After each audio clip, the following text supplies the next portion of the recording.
human experience can be contagious. And if you're in a good mood and you're smiling, it spreads around. And if you're at ease with yourself, it puts other people at ease.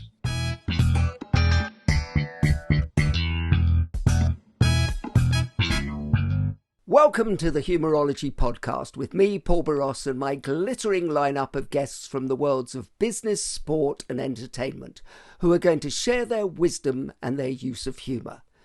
Humourology is the study of how humour can dramatically improve your business success and your life. Humourology puts the fun into business fundamentals, increases the value of your laughing stock, and puts a punchline back into your bottom line. Please remember to like, subscribe, and leave a review wherever you get your podcasts. Now, this is part 2 of our podcast with Dr. Richard Bandler. And let's begin by saying, Richard, as well as NLP and hypnotism, you are notorious for going against conventional psychiatry. You know, somebody once said, that I was out to kill Sigmund Freud. And they described me as the man who killed Sigmund Freud. And I said, only in the sense that Sigmund Freud believed that our past causes the future, so that all of those 160 schools of psychotherapy were on an archaeological dig to find out what caused the problems you have now. Some looked in your childhood, some looked at your mother, but they were all going backwards in order to go forwards. Doing that in a car is a really bad idea. And doing that in your life is just as bad of an idea. I only want to know where you want to go. And if I don't know how to get you there, I'll find somebody who's been there before.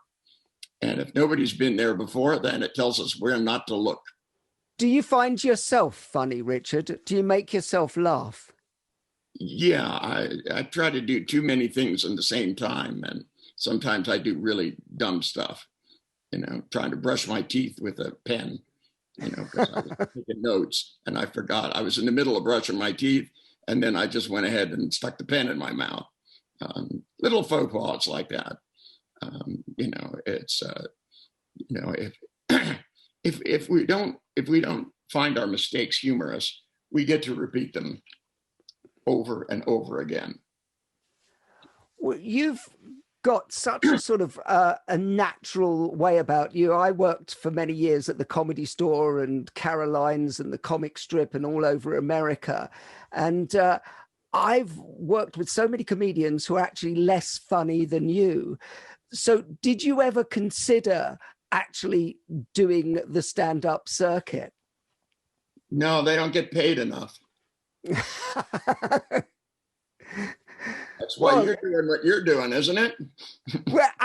Well, yeah, that's why I've gone from comedy to what I do now. Actually, it's very true.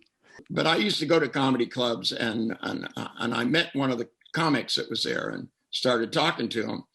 And, he said, it's a hard life. I go from comedy club to comedy club. And I said, the pay must be great. And he said, sometimes I make $200-300 a night. He said, only the guys that are in the arenas make the big bucks, the Steve Martins. He said, but I'm hoping to break into the movies. And I thought, why do a dirty job to get a good one? I mean, I like comedy clubs. I like listening to comedians. Some are more funny than others. And some are more funny sometimes than other times with the same routine. That's just the way it works. I use my sense of humor to educate people, and I do quite well by it. Have you ever been heckled, Richard? Yep. Is that person still alive? Well, some more than others. A lot of times I just take advantage of it. I use them as a foible to get the audience on my side, because I did a demonstration once of anchoring where you elicit feelings and you mark it and fire the marker off and they come back. And this guy raises his hands, and a long time ago, he had a slide rule in his pocket. And he goes, I'm a scientist. And I said, I can tell. And he said, I think this woman is a plant. And she was beautiful young blonde with diamond rings. That's why I picked her. She was easy on the eyes. And I turned around and looked at her and I said, boy, I said, if this is the kind of plants you grow in this town, I want to go to the greenhouse, and everybody laughs. And he got more uptight. He said, I just think she did what you told her to. And I said, really? Because I said, what I told her to do was think of a time she was happy. And I said, and then I touched her on the knee and she was happy again. And I said, remember, this is a class about hypnosis. And, so that's a kind of post-hypnotic suggestion. So what you're complaining about is that it works, right? And he got all fussy and he goes, you're twisting my words. And I said, yep, I am. I said, and it's working for me. It's not working for you. And everybody laughs. And he finally started laughing. And I said, and then I turned around and said to her, I said, do you know what an anchor is? Because I demonstrated it. I didn't use the term. And she went, and she's a Southern girl. She goes, it's one of them there things that hangs off of a ship. And so I had him at that point that, I did have somebody attack me once in an audience. I handled that a little differently. They came running from the back of a room with about 500 people in it, screaming that I was a sexist pig. And it was a guy, and I don't, I violate a lot of social ethics. I'm not terribly politically correct. He was running up on the stage. And so I just got off of the bar stool I was on, clubbed him into the third row and called security. But those are extremes. That's only happened once in 50 years. I'm in the training business, not, and so I want people I train to be able to go and do things. I just don't, motivational speakers excite people. They make enormous amounts of money and they're good at it. And I think it's a great thing because once people are motivated, they'll come to my classes and work hard and learn. There are some people who can get people just sort of all gussied up and excited to go. And then 3 weeks later, they haven't actually done anything to do it. Well, the one thing that I've learned, having known you for very, very many years and attended lots of seminars with you, is that you actually deliver rather than promise. And you're not there just to make people feel good. You're also there to actually have a state shift in their lives. And so that's why I always, and as you know, I always advise everybody to check out your work, whether that's your books or if when we can see you live again, to go, because the experience is amazing. I had somebody come in to my seminar and show me a Polaroid that of her sitting on my knee when her father went, and then she said to me, she goes, yeah, my granddad sent him and now I'm here. And I went, well, you want to make me feel older, you did a great job. I want people to go out and succeed. That's what pleases me, is when they come back and brag about it. Younger people, when they see something happen in front of their eyes, are much more thoroughly convinced than people who are measuring whether this fits what they know. A lot of people are going, well, is this the same as that? And, a lot of people try to match everything together. And, when you're really young, you don't have enough to match things with. You've been told something is, not possible. And then you see it happen. You go, wow, if they can do it, I should be able to do it. And when you give people basic skills, like how to ask questions, how to use their intonation, all of the practice groups we do inside the trainings, prepare people so when they get on the outside, it's actually easier than what they face in the group. We don't make it easy for them, we challenge them. That's why I have a tournament at the end and not a test. Do people laugh enough in the workplace, do you think? Well, they either laugh too much, but it's the wrong kind of laughing. I was in an office the other day and all the help were giggling about something behind the doctor's back. And I asked the doctor, I said, what are they giggling about? And he says, I don't know. He said, they do that on their break to relieve stress. And I thought, if they were laughing on the inside, they wouldn't have all this stress. And, that your ability, sometimes I'm laughing on the inside and I'm very serious on the outside. Just because you're acting serious doesn't mean you have to feel serious. I know method actors think that's the case, but life doesn't mean you have to be a method actor. You don't have to suffer along with people. And, to be empathetic, sometimes you're better off cheering up people. There's a special kind of humor called chiding. And chiding is where people say something, very seriously, and you kind of exaggerate it till they start not being so serious. And some cultures, there isn't much of it at all, but certainly the English and Americans, we chide a lot. And in the workplace, it's the perfect way to get people to perform better. So that instead of scolding people, you can come up and chide them. If they're not doing something they're supposed to, you can come up and chide them and go, I guess it's just too hard for you. Maybe you should just quit and go live on unemployment. And, and they'll go, no, I can do it. And I go, nah, you can't. They know I'm chiding them. They know you're teasing them. But it's a better way than coming in and getting irate. By the time you want to get irate, you should have already said you're fired. Now, I have to teach a lot of bosses to say those two words and enjoy them, because sometimes you're not only setting yourself free, you're setting somebody else free. If they're not the person for that job, they shouldn't be doing it. In corporations, we just promote those people to get them out from under our umbrella. So we move them on. You're quite right. And I know you've talked about this before. And that thing of not wanting to do the deed, which ends up where you keep the person rather than do the deed. And then everyone in the office thinks that their behavior works. So you end up cutting your own throat, essentially. You have to give people something to move towards and something to move away from. And it shouldn't be you, it should be their behavior. Do the behaviors that work and the ones that don't. And sometimes people just need cheering up. Offices are no different. Factories are no different than life, that some days are just better than others. My dog has bad days, and I could tell when they've got a mood going on, and it's, that's when I use the phrase outside. Well, that's interesting that you talk about that people need to be cheered up. If I asked you to write a business case for humor, what would you include in it?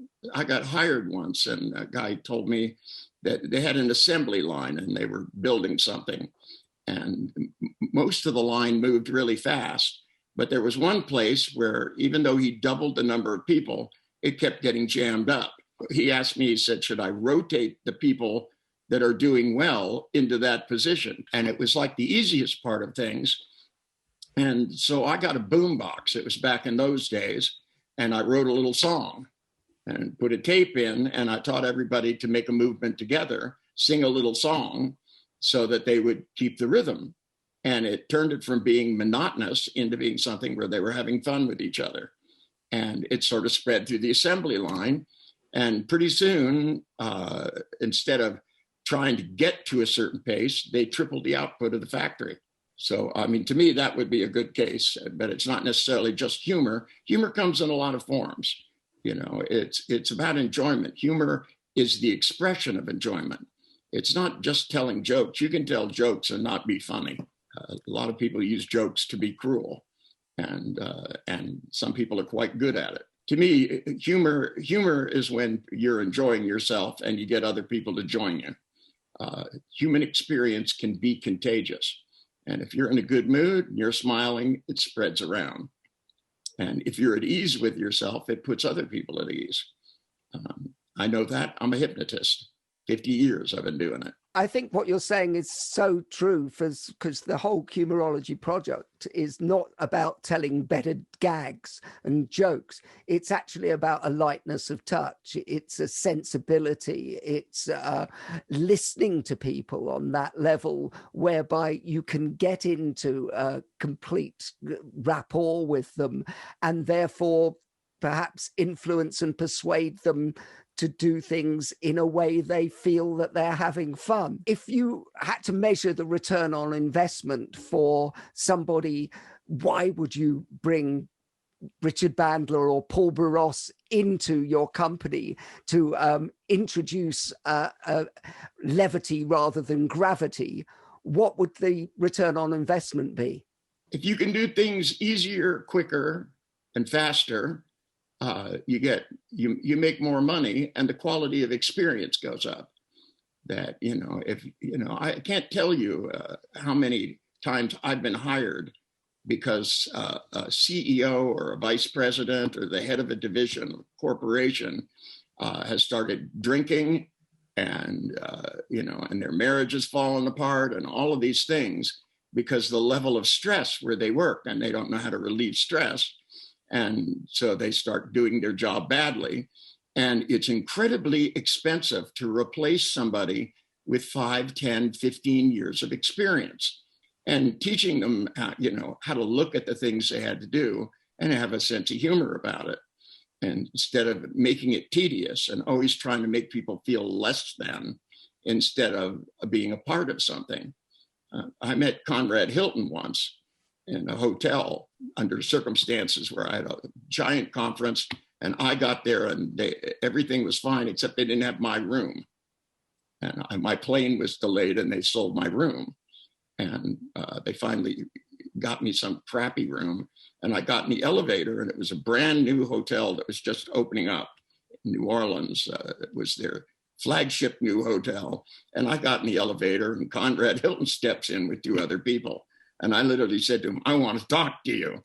I'm very upset." And he didn't hesitate. He went, "About what?" And I said, "Well, I'm putting on one of the first conferences here, a big conference. And they don't have my room when I got here. That's ridiculous." And he backed out of the hotel over to the desk, got a big suite for me, and then said, "You owe me something." I said, "I want you to come up and tell me about Hilton Hotels." So I went up to his suite. When I went in, there were all these little pieces of paper crunched up on the floor. Those evaluations that are in your room, he read them all. This wasn't something where somebody was just, filing them away somewhere. He was looking for things. And he went through and asked me, he said, "How many of my hotels have you stayed in?" And I went, "A lot." And he said, "What other horrible things have happened?" I was in Ann Arbor once, and somebody walked in my room in the middle of the night. Some guy walked in the middle of the room, the lights were off, and I could see the reflection in the window. He's taking his pants off. So I turned on the light and I said, "What the hell are you doing?" The guy goes, "This is my room." And I said, "It's not your room." And turns out he was 322, I was 222. And his key opened my door. That's back when they had keys, not plastic cards. And so I went out of my room and started trying every lock, and it opened every single lock. People were walking off with keys and they didn't want to have to replace them, so they made them all the same. No. When I told him that, he went ballistic. He called on the phone, and he called somebody at headquarters and sent them out to the hotel, and didn't mess around. Take care of business. Your customers are going to tell you how to run your business. The people at the front desk are going to tell you if they're not afraid of you. So you have to be able to be cordial enough that they feel they can tell you things. And part of that is your ability to go and go, "What are you not telling me? What are you afraid if you tell me you'll get fired?" And if you say it just right, you put people at ease enough, and they'll tell you stuff that will save you tons of money, tons of time. The real currency of a job is how much of that time do you spend from the time you walk in enjoying yourself till the moment you go home. And then the currency of living is how much do you enjoy being home and the people you're with. That, when you walk out of your business, you shouldn't be thinking about it anymore. You should be thinking about where you're going, how you're going to enjoy your kids, your wife, your house, all those lovely things that you bought. How do leaders actually learn this lesson, do you think? Because I work with a lot of leaders all over the world. And one of the last things it seems that they're doing is listening and connecting with their customers, like Conrad Hilton, or with their staff. What's a tactic, a strategy that they can do in order to become better at listening and lightness? Smile. That's the big secret. If you don't have good tonality and you're not smiling, it scares your employees. What's the difference between when somebody tells you something and you do it, and somebody tells you something and you put it off? And if you ask them in the right tonality, and they'll go, well, I don't know why I put things off. And I go, I don't care why. I said, how do you know which ones are which? And they'll start telling you, go, well, if it looks like it's going to be endless, really big, if I can see exactly what I'm supposed to do, then I'll do it. And, and sometimes it's based on time. Sometimes it's the size of the pictures. Sometimes it's which voice they use in their head. And if you know what it is, then you know where to stand when you're talking to them. Because sometimes people talk to themselves this way, sometimes this way, front, back, and if you know what it is, a lot of people come up and they only talk to people to their face.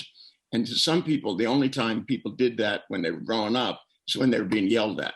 So sometimes you want to stand behind somebody and put your hand on their back and go, look, I want to tell you this, or I want to ask you this. That learning to communicate makes everything go faster. And the amount of time and energy, because it doesn't just improve the quality of your business, it improves the quality of your life. And when we do things where we teach CEOs and business management people, we teach people how to listen enough that they know how people are understanding, and it makes sense, so that when people are talking to them, they can pick up subtle cues and know how to adjust themselves so that their time becomes more efficient. It actually makes the whole thing more interesting too. Have you ever taken a joke too far, Richard, or crossed the line? I think I know the answer to this, but I'd like to hear you answer it anyway. Almost daily. Never seen a sacred cow that I didn't want to make. It didn't make me want to make hamburger. Do you think there's that an attitude that helps you learn is by crossing line? Because most comedians, obviously having worked with comedians most of my life, you have to push the boundaries to an extent in order to find where the funny is. Is that true of life and neuropsychology as well?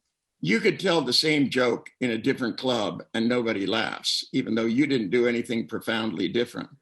You have to test and get feedback with an audience to know where funny is and where outrageous is. I was hired years ago. They did something called the Laughter and Play Tour. They had all of these people that were quite serious, and in between they had comedians, and there were different subjects, and they did it in different cities. So like I would go to Dallas and do 2 hours and then fly to St. Louis and do 2 hours. And they had like 30 of us rotating through these things. And they hired me to teach a thing on how to be systematically outrageous. I can't think of anyone better to do that. Well, it wasn't even my idea. I would have never done that on my own. But this woman who had been to seminars came in and she said, we're doing this, and that's what I want you to do. It's where you find out what's politically incorrect and you keep nudging it. A psychiatrist asked me a question once. I was at Northwestern University, and this psychiatrist says to me, he goes, I just saw you do one of these quick change things. You got this guy over a phobia. He goes, that kind of thing's all well and nice, but isn't the real core of therapy building a relationship of trust that's stronger than anything they've ever known in their life, so that they can tell you things they wouldn't tell anyone? And I looked at him and I said, that sounds like prostitution. And you could hear the gasp in the audience. I said, getting somebody to trust you more than they trust their wife and their children and their relatives and, their employees, I said, it isn't helping them. It's, you have to teach them how to trust other people more and how to trust themselves more so that they know when they should trust people and when they shouldn't. They have to make better decisions, good decisions, bad decisions. We all make them. Bad decisions don't repeat, good decisions repeat. It's not a hard formula. But that gasp in the audience allowed me to say, look, this guy's been in therapy for 5 years because he's afraid of heights. Somebody, fell in a river and their whole life they've been afraid of water. I said, if they can get over it in 20 minutes, we don't need to know where it came from. Now they can swim. Terrible, horrible things happen to you in your childhood. That's bad. But thinking about them and reliving them, what once wasn't enough. To me, getting that idea across to the psychiatric community that it's not about what caused a problem, it's about what sets you free of it. I had a woman come to me for a psychiatrist center. She was dressed in black and her husband had died. And she said, I'm so in mourning, I can't talk to anyone, can't do anything. And I said, when did he die? And it turned out it was before I was born. I was 25 at the time. And I thought, Jiminy Crickets, I said, if you spend all day, every day mourning somebody that's not here, I said, you must have really loved him. You must have really liked him.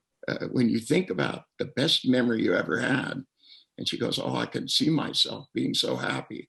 I said, oops, that's backwards. You got to see what you saw at the time.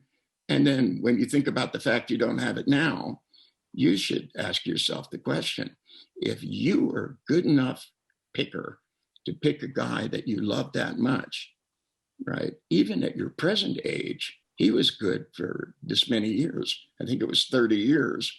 And I said, now you can pick a guy for another 30. I said, you'll be 90. Go out and pick somebody else. Can you see yourself enjoying someone else? And instead of looking at what you don't have, look at what you can get.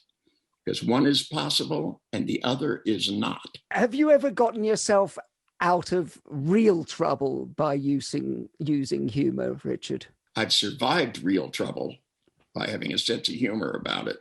I've had some horrible things happen. When my first wife died, it was really terrible. And, we were like peas in a pod all the time. We painted together, we read to each other, we traveled together. And so I was a little lost. And people kept coming up to me saying, oh, I'm so sorry you lost your wife. And actually, I had her cremated. I knew exactly where she was. And I would say, I know where my wife is. She's on the mantelpiece. So I escaped having to have long conversations about how bad I felt because I didn't need help making it bad. I was doing a good enough job myself. Fortunately, I took my own advice and moved on. And now I'm actually married to the woman I went out with before I got married the first time. The lovely Glenda, yes. The lovely Glenda, yes. In business, is it survival of the fittest or survival of the funniest? I wouldn't say it's either, to tell you the truth. It's when you combine being fit, and which means you're determined, with having a sense of humor and enjoying it. That's the strongest combination. So that either or stuff doesn't work for me. When people say, is the glass half full or half empty, I'm going, where are the other glasses? We're now going into the final section, Richard, which is called quickfire questions. I don't believe you can do quickfire questions, so I think they might go on for... You may be right, but I'll give it a shot. Who's the funniest business person that you've met? John Lavelle, hands down. I couldn't agree more, having worked with John as well. He is hilarious. And that was quick. What book makes you laugh? Breakfast of Champions. Okay. Who wrote that? I can't even remember that. Kurt Vonnegut. Okay. Every time I read that book, I laugh from the beginning to the end. What film makes you laugh? The Exorcist. Oh my goodness. Do you know what? Funniest movies I've ever seen in my life. It scared the wits out of me as a 14-year-old. When it first came out, I went to one of those theaters where they have the humongous screens and they were brand new. They didn't have those, but they had just built one with the curved screen that goes halfway around the theater. And everybody else in the theater was scared to death. And I mean, that line, "Nice day for an exorcism," that's funny stuff. The head going around in a circle. And my Jewish background, I know a lot about demonology, that it's part of the tradition, binding demons and stuff. The 4 people that went to the theater with me, when we got in the car, they all looked at me. They said, "There's something seriously wrong with you." And I said, "That was just the funniest movie." Well, I do remember that a friend of mine came and knocked on the window after we'd been seeing it, and I jumped out of my skin. And from that moment on, I never understood why people wanted to go to see horror films to frighten themselves. But you've just changed my whole attitude to horror films now. And I think that you go and see the funny side, you can enjoy it in a whole new way. It's the best funny line in any movie. "Nice day for an exorcism, don't you?" What word makes you laugh, Richard? Persnickety. Persnickety? Yeah. That's a funny word. It's a great word. And I'm going to look it up later on. What does persnickety mean? Really, really, really picky. Persnickety. Somebody who's a persnickety eater won't eat hardly anything and complains about the way it's cooked. It almost sounds like what it means. He's really persnickety. Would you rather be considered clever or funny, Richard? I'd rather be considered smart, which includes both of those. I think that's very interesting because I have a theory that I don't think you can be smart without being funny. I think the smartest people have that comedic edge, have that ability. Otherwise, they're only smart about one thing. I met a guy who was an absolute genius when it came to the technology of hard drives, but he wasn't smart about anything else. The rest of his life was, and there are a lot of people that are experts in one thing, but the rest, they try to use the way they think about one thing for everything. And that doesn't work very well. And finally, desert island gags. If you could only take one joke with you to a desert island, what would that joke be? Well, could a joke be like a whoopee cushion? Yeah, absolutely. Okay, then what I would get is a powerboat so that I could get on it and laugh at the people that were considering this question and staying on the island. Yeah, you see the way you did that? You are the best hypnotist in the world. You've made me give you a powerboat to get off the island. Richard Bandler, it's, as always, a great pleasure. Thank you so much for appearing on the Humourology Podcast. Well, it's been a pleasure. It's nice to talk about something other than human suffering. The Humourology Podcast was hosted by Paul Barros and produced by Simon Banks. Music by Steve Hayworth, creative direction by Les Hughes, and additional research by Helen Sykes. Please remember to subscribe, like, and leave a review wherever you get your podcasts. This has been a Big Sky production.